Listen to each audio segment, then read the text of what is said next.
अस्सलामुअलैकुम दोस्तों, welcome to my YouTube channel Islamic Insight. आज हम सूरह मुल्क के बारे में बात करेंगे।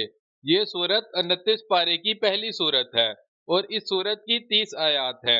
सूरह मुल्क मक्का मुअज़्ज़मा में नाजिल हुई। अपने मजमून के लिहाज से इसकी बड़ी अहमियत और फजीलत है। हजरत सईदना अनस से रवायत है कि रसूल अल्लाह सल्लल्लाहु अलैहि वसल्लम ने फरमाया कि कुरान करीम में एक ऐसी सूरत है जो अपने कारी के बारे में झगड़ा करेगी और इसे जन्नत में दाखिल करवा देगी। वो है सूरह मुल्क। इस सूरत के मजमून के लिहाज से पहली 5 आयतों में इंसान को एहसास दिलाया गया है कि वो जिस कायनात में रहता है वो एक इंतहाई मुनज़्ज़म और महकम सल्तनत है, जिसमें ढूंढने से भी कोई ऐब या नुक्स या खलल तलाश नहीं किया जा सकता।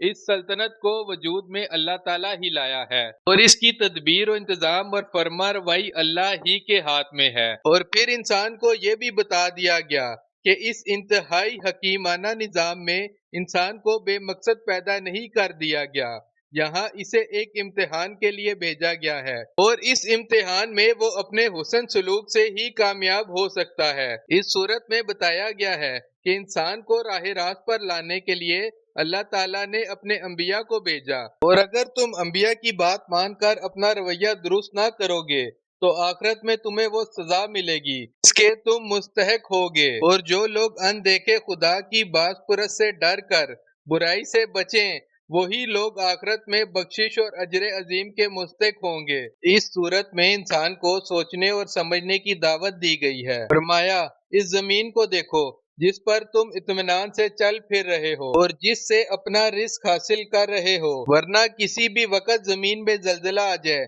तो तुम पैवंद खाक हो जाओगे, या हवा का ऐसा तूफान आ सकता है जो तुम्हें तहस नहस कर सकता है। फिर अल्लाह ने दूसरी मिसाल दी कि अपने ऊपर उड़ने वाले परिंदों को देखो, खुदा ही तो है जो इन्हें फजा में थामे हुए है, या फिर खुदा ताला तुम्हें अजाब में मुब्तला करना चाहे तो कौन तुम्हें बचा सकता है।